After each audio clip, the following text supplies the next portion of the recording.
Bom dia, queridos amigos, que a paz de Jesus nos ampare, nos proteja nesta manhã. Como toda atividade espírita, nós iniciaremos com uma prece. Então eu convido a todos que possamos baixar nossos olhos, mentalizar o nobre amigo Jesus a nos trazer muita paz e muita luz, a fim de que nós possamos aurir nos seus ensinamentos os subsídios que nos proporcionarão uma vida de mais equilíbrio, serenidade e harmonia. Que possamos, nos estudos desta manhã, encontrar aquilo que nós precisamos e necessitamos para a nossa vida, buscando cada vez mais o equilíbrio, a harmonia e a paz. Que Jesus seja conosco. Bom, meus amigos, nós fomos convidados a falar sobre uma obra de Divaldo Pereira Franco chamada Psicologia da Gratidão. E foi um desafio porque falar de gratidão numa amplidão tão grande quanto traz a esta obra, realmente é algo bastante desafiador, bastante amplo, porque ela trata de diversos aspectos desse sentimento. E para iniciarmos a nossa conversa, eu vou trazer uma fala de Joana, que está anotada nesse livro, quando ela diz que nestes dias de violência e de crueldade, de indiferença pelos valores morais e emocionais relevantes, a gratidão tem um papel significativo a desempenhar em referência à saúde integral dos seres humanos.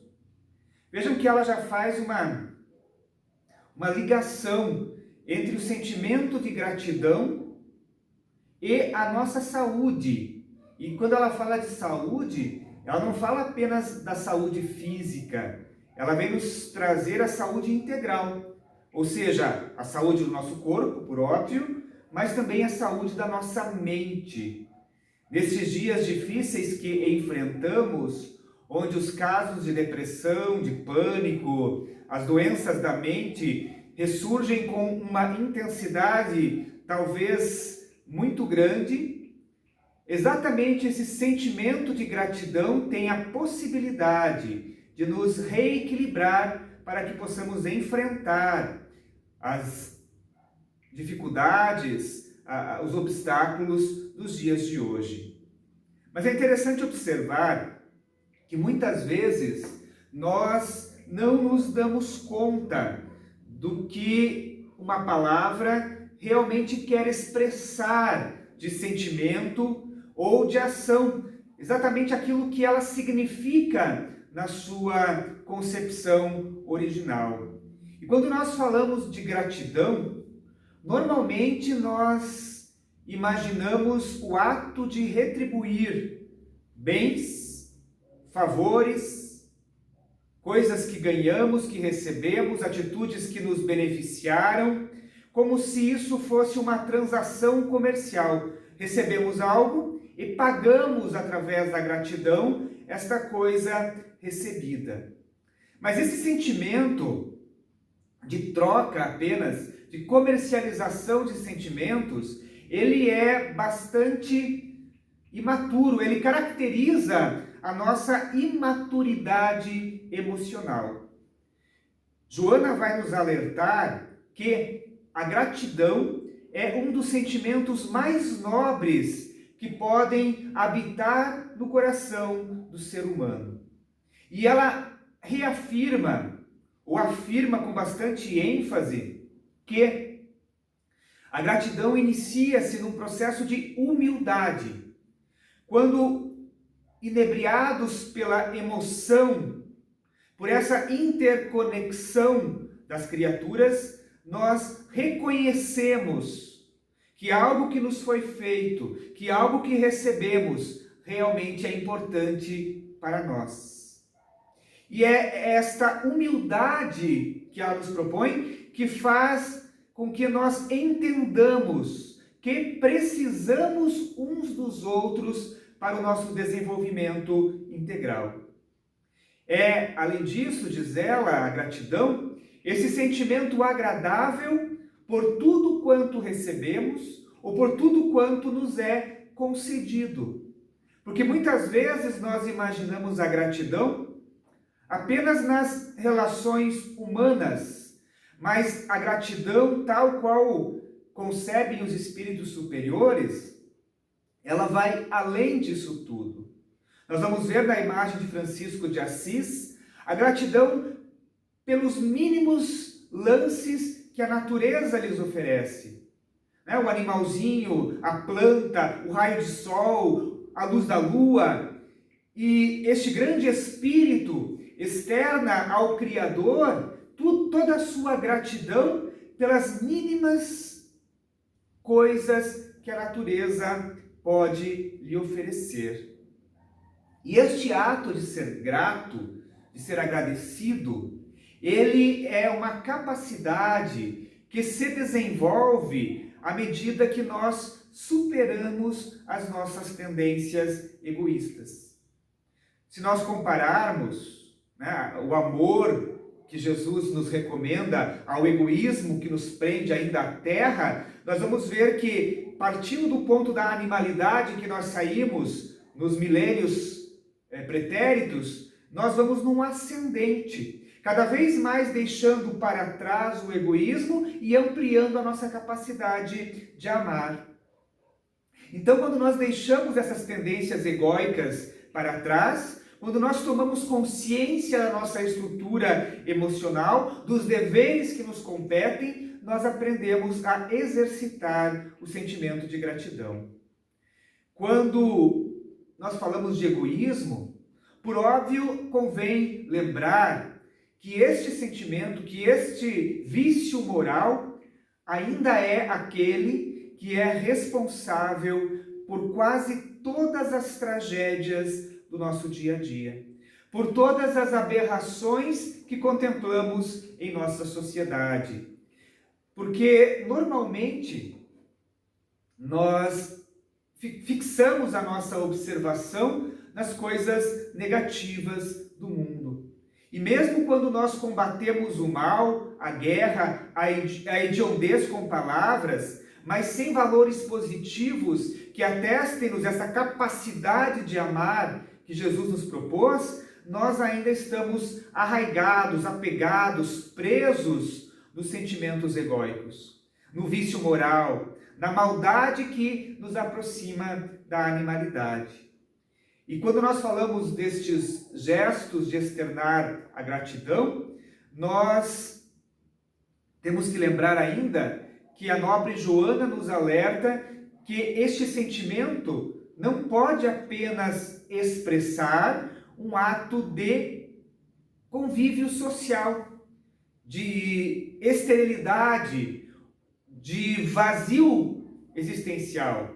Porque muitas vezes nós somos condicionados a dizer o muito obrigado, a dar um sorriso diante de algo que recebemos, mas aquilo não passa de um ato maquinal, de algo realmente automático, não externando um sentimento positivo que nos liga àquele pelo qual nós teríamos que expressar a nossa gratidão. Quando nós falamos ainda de gratidão, e Joana é muito feliz quando analisa essa questão nesta obra, nós vamos lembrar que o sentimento que estamos tratando não deve ser encarado apenas nos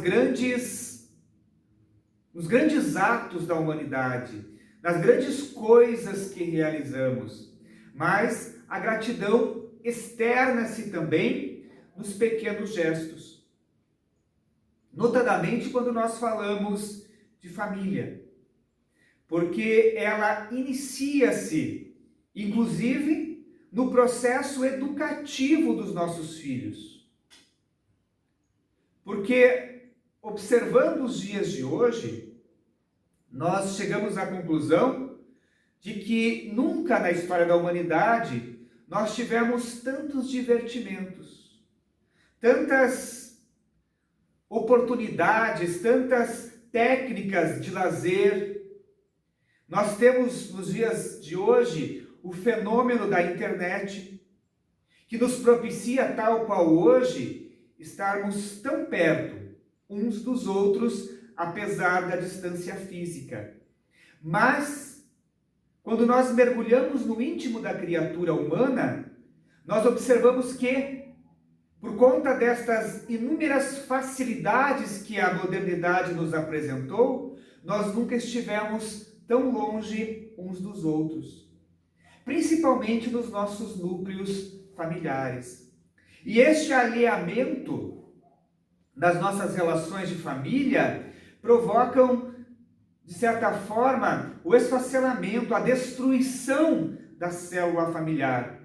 Porque nós damos tantas coisas aos nossos filhos, neste processo educativo, submetendo-nos, de alguma forma, num processo de ressarcimento pela culpa de não estar presente nos acontecimentos da vida deles,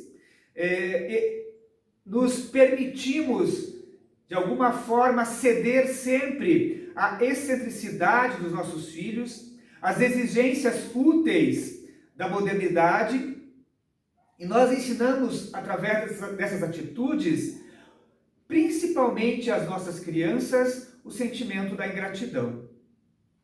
E quando nós ensinamos o sentimento da ingratidão, nós podemos nos indagar: o que nos espera no futuro próximo? O que nos espera no futuro daqui a pouco?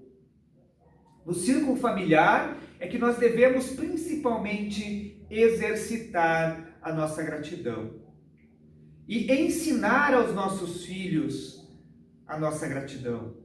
Principalmente, e até Kardec vai falar muito disso no Evangelho segundo o Espiritismo, a nossa gratidão para com os pais. Porque a educação, através da palavra, é muito importante. Mas a educação através do exemplo é muito mais decisiva no processo de crescimento e de amadurecimento dos nossos pequenos. Nós lembramos agora de uma pequena história, que talvez seja conhecida de todos, que relata a história de uma família que era formada, o núcleo familiar, pela esposa, pelo marido, por um filho de tenra idade e pelo pai que já contava, o pai do marido, né, que já contava com uma idade bastante avançada. E por caprichos da esposa, que vivia num mundo de futilidades, de superficialidade, e como que o nobre senhor, por conta da idade, tivesse alguma dificuldade de se alimentar, sem derrubar o alimento na mesa, sem deixar escorrer, por conta da deficiência dentária, o alimento que ingeria, por se alimentar de uma forma até um quanto desagradável para aqueles que se alimentavam junto, ela, de alguma forma, preparou para este senhor uma pequena cumbuca de madeira para que ele pudesse se alimentar longe dos familiares, a fim de não causar uma questão desagradável. E fez de madeira exatamente porque o senhor, muito trêmulo por conta da idade, várias vezes derrubava o prato, quebrando e causando prejuízo à família. Então era assim que aconteciam as refeições. O pai, a esposa e o pequeno filho alimentando-se à mesa, e o senhorzinho, já de idade avançada, comendo ao lado, um pouco distanciado, para não causar nenhum constrangimento. Até que, determinado dia, o pai chega em casa após um dia de trabalho estafante e encontra a pequena criança com um pedaço de madeira e uma faca, fazendo pequenos talhos naquele pedaço de madeira. E pergunta intrigado o pai ao filho: o que você está fazendo, meu filho? Você vai se machucar com esta faca. E a criança, na sua espontaneidade, olha para o pai e diz assim: ah, papai, eu estou fazendo uma cumbuca de madeira, para que quando o senhor fique velho, também tenha aonde comer. Então nós vemos nessa história um pequeno exemplo de como as nossas atitudes influenciam as nossas crianças. E no Evangelho segundo o Espiritismo, quando Kardec vai falar da piedade filial, ele faz a seguinte anotação que eu peço permissão para ler textualmente. E ele diz assim: ai daquele que esquece o que deve aos que o ampararam quando eram crianças, que se impuseram duras privações para garantir o seu bem-estar.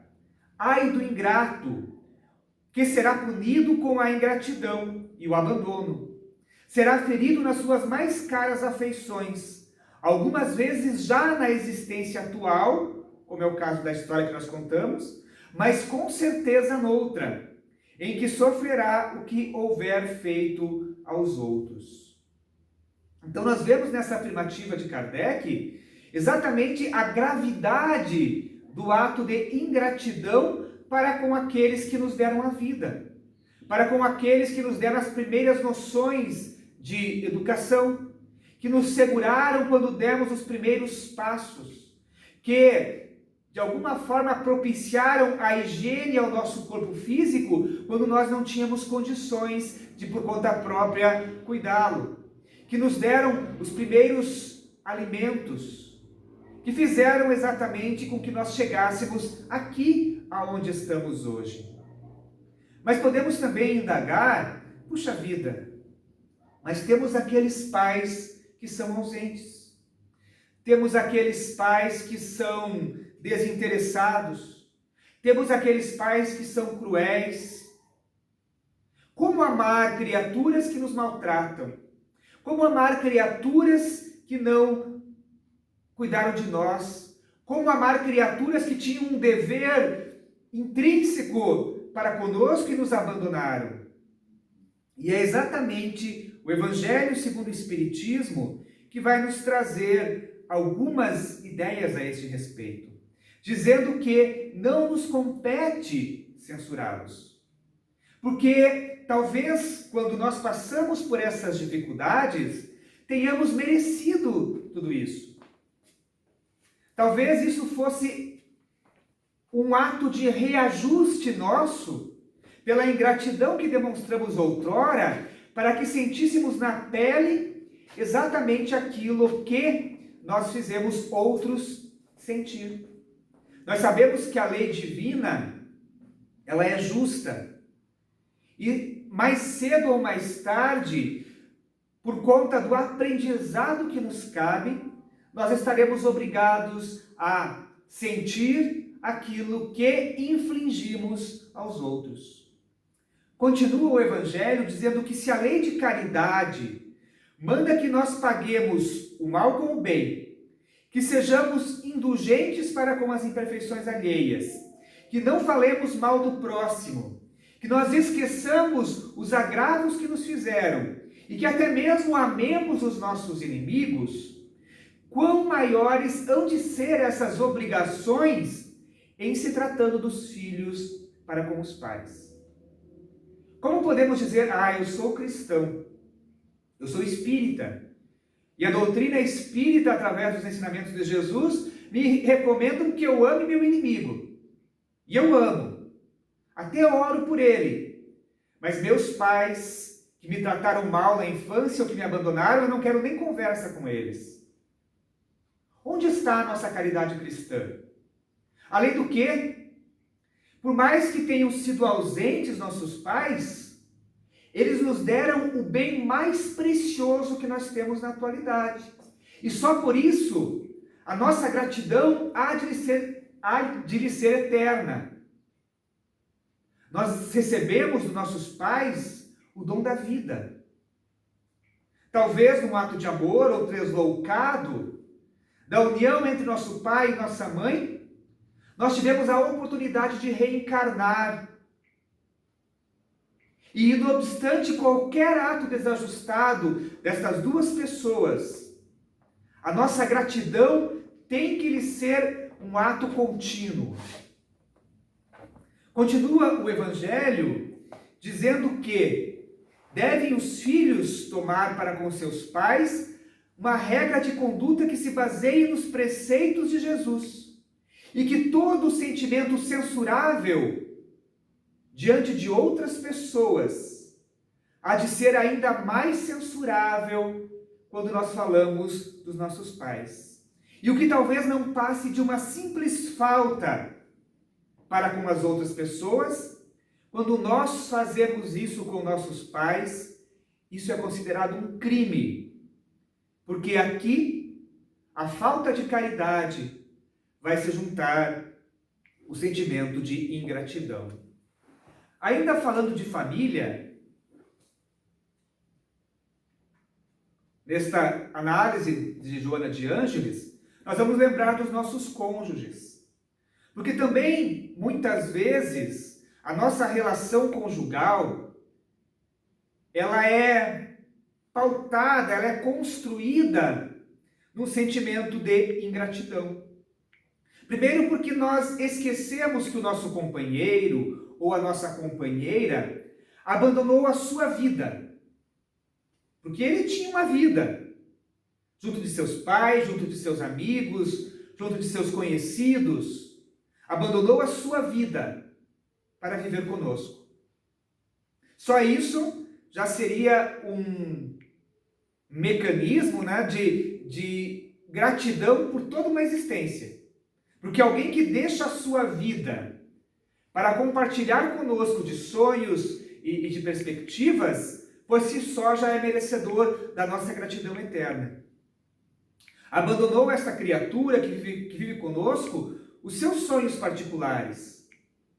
Muitas vezes sufocou-os em noites insones, em lágrimas escondidas, mas sacrificando estes sonhos em nome de um sonho maior que seria compartilhado conosco. E geralmente nós exigimos demais dos que vivem conosco. Nós exigimos esse sentimento de gratidão deles para conosco, mas não fazemos nenhum esforço para reconhecer o esforço deles para conviver junto de nós. Nós queremos exigir doutrem a perfeição, mas ainda somos crianças espirituais rodeadas de defeitos inumeráveis, que são, de certa forma, aceitos e diminuídos até por aquelas outras pessoas que convivem conosco, a fim de que o nosso relacionamento seja mais equilibrado. Mas se os outros apresentam defeitos, também nós apresentamos o nosso. Ainda falando da gratidão, se a falta dela é uma característica da imaturidade espiritual, um outro sentimento também é algo que caracteriza essa imaturidade, que é o medo da ingratidão. Porque muitas vezes nós deixamos de fazer o bem porque ficamos pensando assim, puxa vida, eu não sou reconhecido, então por que eu vou fazer o bem? E esse sentimento de medo da ingratidão tolhe as nossas ações. Vamos dizer do lar ainda. Muitas vezes nós não dizemos eu te amo, com medo de que a outra pessoa também não o diga.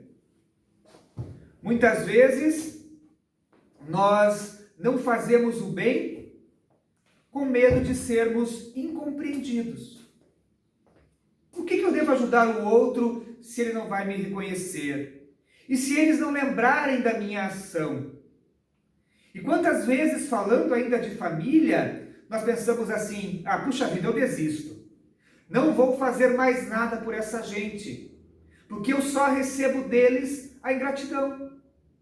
E aí nós lembramos de Jesus, que fez de tudo por nós aqui na terra. E nós retribuímos a ele de que forma? Pendurando-o numa cruz. E por isso ele nos abandonou? Ele deixou de se preocupar conosco? Ele deixou de nos assistir, de nos atender? De forma alguma. Então a nossa possibilidade de fazer o bem nunca pode estar atrelada ao sentimento de receber algo em troca, de receber o reconhecimento. Porque aqueles de nós que já recebemos o reconhecimento, já estamos equilibrados na justiça divina. E com certeza, esta ação será nula quando nós falamos de evolução espiritual, de merecimento na vida além da vida. Porque a nossa recompensa já está recebida aqui na Terra.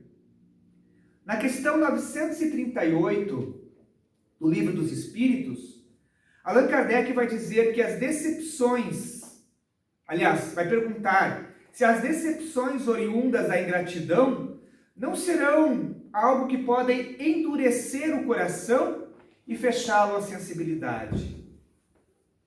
E os Espíritos dizem assim, que isso é um erro.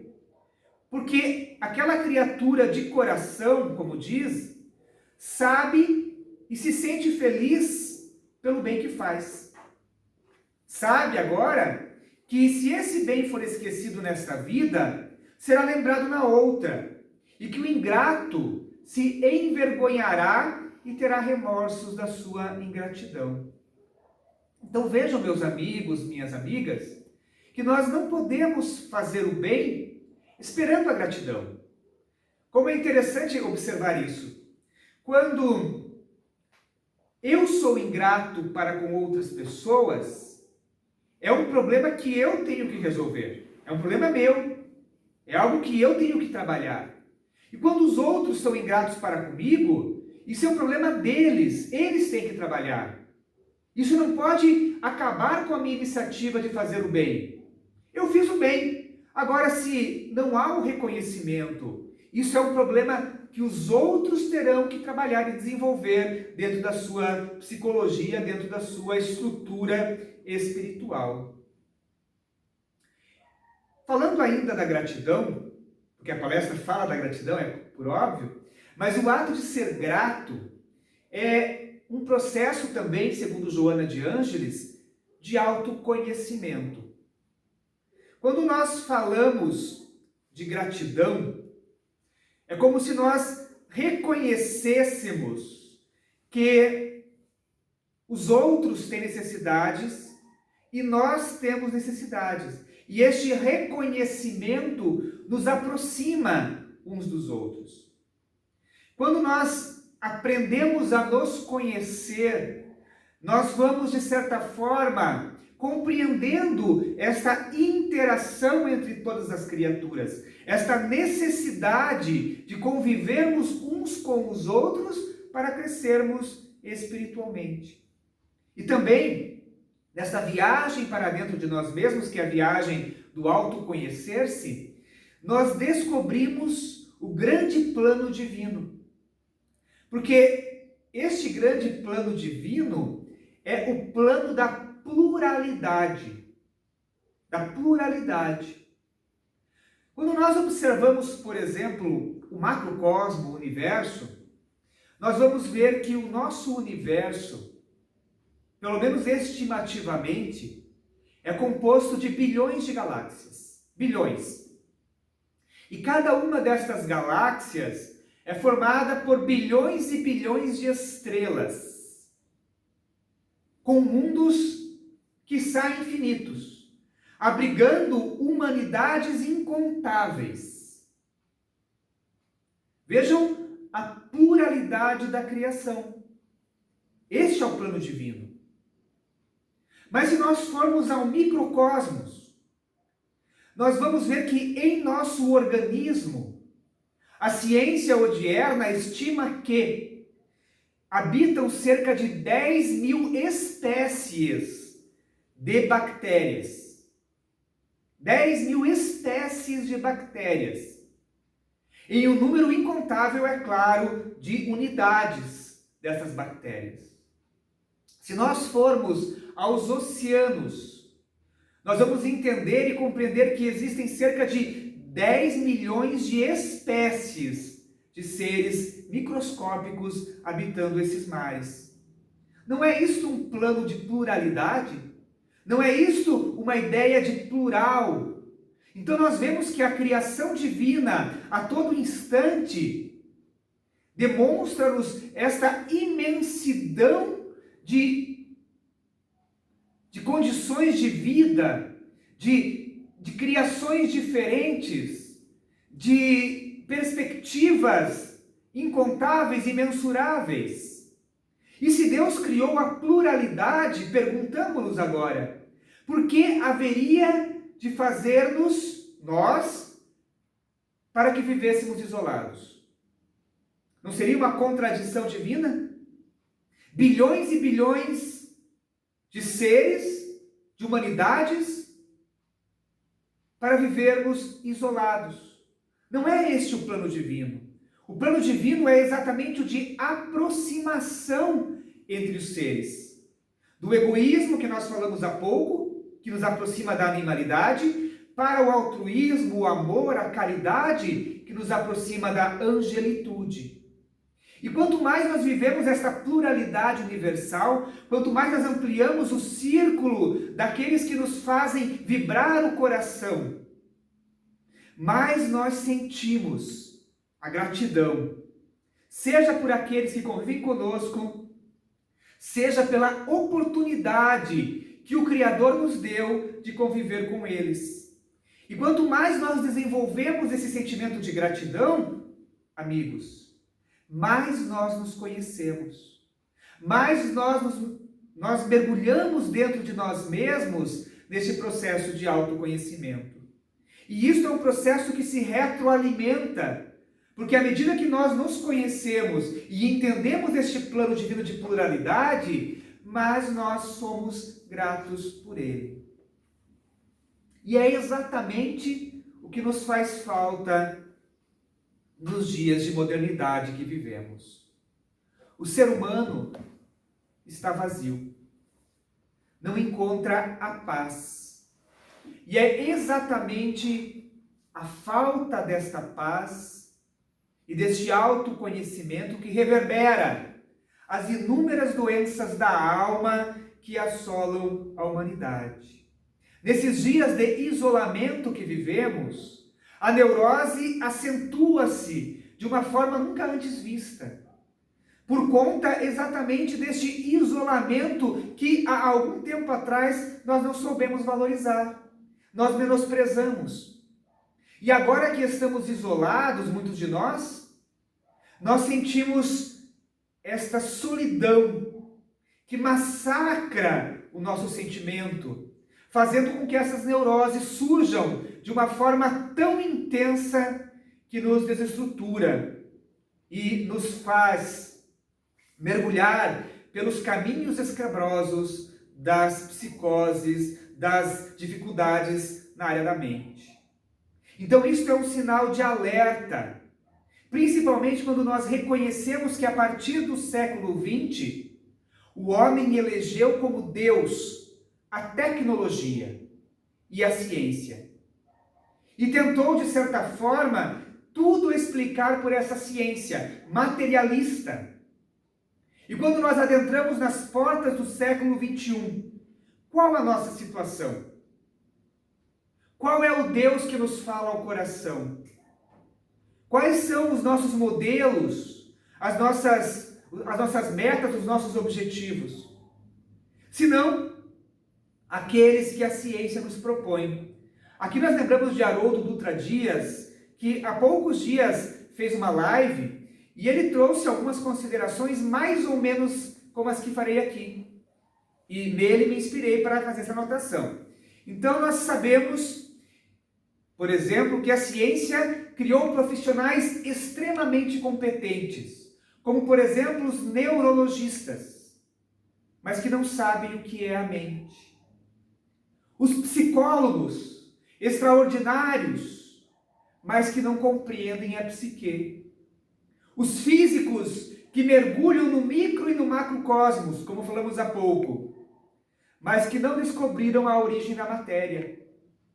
Os biólogos que compreendem a estrutura de um vírus que está assolando a humanidade, mas que não sabem o que é a vida. Os sociólogos que apresentam modelos de sociedades ideais que resolveriam todos os problemas da humanidade, mas sociedades onde prima a crueldade de alguns que estão no poder em detrimento de toda a população que padece a miséria física e moral. Desta forma, nós podemos afirmar, parafraseando outras pessoas que já disseram isso, mas nós perdemos o endereço de Deus. As sombras da Idade Média, queridos companheiros de ideal espírita, nos apresentaram um Deus ilógico, irascível, humanizado. E isso fez com que, a partir do momento em que o homem começou a pensar por si próprio, começou a observar que aquele Deus era ilógico, que aquela criatura que diziam ser todo bondade e todo amor, era incompatível com aquilo que as religiões tradicionais nos apresentavam como Criador. Então, a partir do momento que começamos a pensar por nós próprios, e se nos apresentava um Deus completamente desequilibrado, humanizado, aquilo não podia existir, aquilo era um factoide, era uma ilusão, era um conto para amedrontar criancinhas. E quando nós defrontamos com um Deus cruel, vingativo e ilógico, por óbvio, a ciência tira-nos este Deus, dizendo que tudo aquilo era ilusão e que o que nos esperava dali a alguns anos era apenas a morte, o esquecimento e o nada. Foi esse conceito que a ciência colocou no lugar do Deus da Idade Média. Então nós saímos de castigos eternos para a nulidade. Nós saímos de uma concepção de um Deus equivocada, mas que quiçá nos dava alguma esperança, para toda a desesperança. Então nós trocamos algo que era talvez não tão bom assim, por algo muito pior. Porque não há nada pior para a criatura do que a desesperança. E isso, meus amigos, trouxe-nos exatamente este vazio existencial que configura a criatura da modernidade. E este vazio existencial que nos afasta dos sentimentos nobres, especialmente da gratidão, que devemos ter para com todos. Falamos há pouco da neurose, porque aqueles de nós que acreditamos na imortalidade da alma, é claro que sofremos, por exemplo, com esta pandemia que está havendo. É natural que soframos. Somos criaturas humanas. Mas não nos desesperamos. Porque sabemos que há um planejamento espiritual para que tudo que ocorre na Terra assim ocorra. Nós entendemos que os sofrimentos pelos quais nós passamos são exatamente os mecanismos da divindade para que nós possamos reencontrar o equilíbrio. E quem sabe se a divina providência nos chamar de retorno à pátria espiritual, seja pela pandemia, seja por um acidente vascular, seja por um ataque cardíaco, seja pelo próprio esgotamento das forças físicas, isto é algo totalmente natural e não nos trará desespero. Não nos trará desespero. Nós saberemos que aquele momento, se não ocorre, é claro, pelos atos translocados da nossa vida, estava no planejamento divino. E como Deus é a inteligência suprema, não podemos admitir que Ele faça algo equivocado. E assim, quando se aproxima o momento de retorno à vida verdadeira, se nós temos a esperança de um Deus, a esperança da imortalidade da alma, o único sentimento que nos apresenta diante de qualquer adversidade, até mesmo da pandemia, é a da gratidão. Compreendendo que este planejamento divino é, de certa forma, o mecanismo através do qual o nosso Pai, que só nos quer bem, faz com que nós avancemos rumo à felicidade. Nos reequilibre por conta dos deslizes pretéritos. Então não há desespero, não há aflição, não há neurose, não há ansiedade, pânico, bipolaridade, porque nós temos a terapia do perdão, a terapia do amor, a terapia da fé, a psicologia da gratidão como forma de terapia. E quando externamos este sentimento de gratidão nesta questão plural da criação divina, nós compreendemos o sentido da vida. Nós estamos aqui em aprendizado durante alguns anos. O que são 10, 20, 50, 120 anos, 150 que eu espero chegar? Senão um espaço mínimo diante da eternidade que nos aguarda. E quando nós compreendemos que somos seres gregários, que devemos viver em grupo, nós estreitamos o laço de amor. A nossa família tem mais importância. Nós aprendemos a amar a nossa família, porque daqui a pouco nós aprenderemos a amar a família universal, como Jesus ama, como Jesus nos ensinou através dos seus exemplos, amando inclusive os seus perseguidores. E lembrando, é claro, que amor, segundo entende Jesus, nunca é conivência para com o erro. Nós amamos a todos, apesar de que as atitudes equivocadas nós sabemos que terão que ser ressarcidas diante da justiça divina. Porque nós compreendemos que aquele que nos ataca, aquele que nos magoa, aquele que é maledicente para conosco, aquele que sente inveja de nós, que nos maltrata, um dia terá que se reequilibrar na justiça de Deus, como nós estamos nos reequilibrando agora, quando somos vítimas e não mais algozes. Além disso, como passa o tempo, né? Eu tenho 3 horas de palestra, ainda não falei nem. Então, além disso, meus amigos, minhas amigas, vamos agora partir para a questão prática, porque a gratidão, a gente falou aqui de psicologia, falou aqui de espiritualidade, mas a gratidão tem um efeito prático para todos nós, que é a lei de causa e efeito. Na questão 937 do Livro dos Espíritos, os Espíritos vão dizer que a ingratidão é filha do egoísmo. Lembra do egoísmo que a gente partiu lá da animalidade? Então a ingratidão é filha do egoísmo. E o egoísta topará mais tarde com corações insensíveis, como o seu próprio foi um dia. Vejam que tudo na lei de Deus, quando nós apresentamos um Deus lógico e racional, não mais o Deus equivocado da Idade Média, tudo na justiça divina é equilíbrio. Então, se hoje eu sou ingrato, se hoje pelo menos eu não lembro de agradecer ou de externar a minha gratidão às pessoas que me trazem algum benefício ou às coisas que me acontecem, alguém já lembrou de agradecer pela pandemia? Puxa, é de agradecer pela doença? Agradecer pela experiência. Então, quando nós somos ingratos, amanhã depois nós vamos ter que sentir dentro do nosso coração o sentimento de ingratidão. Porque Deus é vingativo? Não. Porque nós só aprendemos aquilo que experienciamos. Então eu só vou saber que a ingratidão é ruim quando eu sofrer a ingratidão. Por isso que a doutrina espírita, gente, é algo fabuloso, que nos preserva de muitas dificuldades que nós teríamos que passar lá na frente se nós continuássemos ainda marchando naquele caminho equivocado de outrora.